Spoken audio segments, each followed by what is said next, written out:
Жарғанаттың жаралуы. Бір күні Ғайса пайғамбар бір топ балықшылармен кезігеді. Олар Ғайсаға: «Ей Ғайса, сен елші дейді, сол рас па?» деп сұрайды.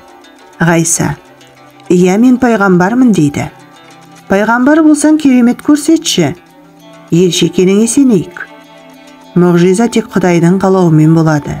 Иман келтірсең керемет көрсетемін.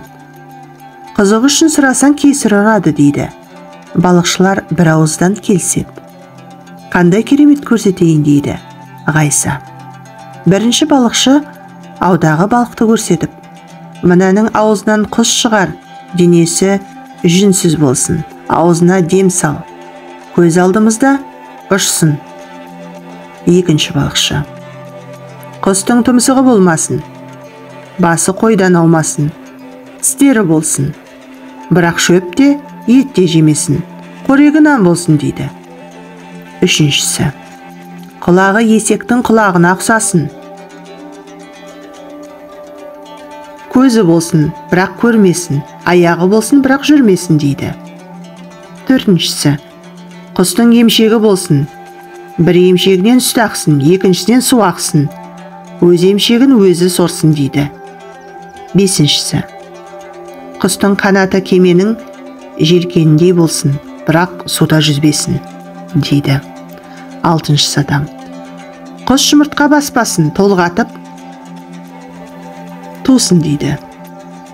Жетіншісі: «Әй Ғайса, жаратқан құсыңмен мен сияқты шықылықтап күлетін болсын» деп оттай салады. Ғайса балықтың аузынан бір құс шығарып: «Сұрағандарың осы ма?» деп балықшыларға лақтырып жібереді.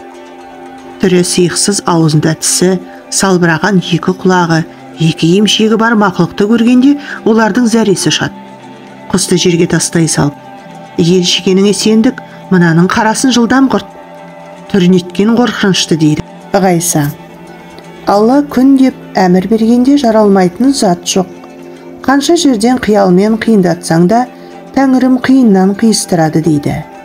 Балықшылар: «Ау, бұл зәремізді ұшырады ғой.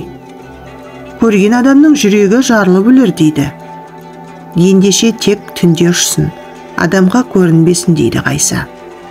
Осылайша жарғанат балықшылардың қиялынан туған екен. Жұртты үркітпеу үшін тек түнде ұшатын болыпты.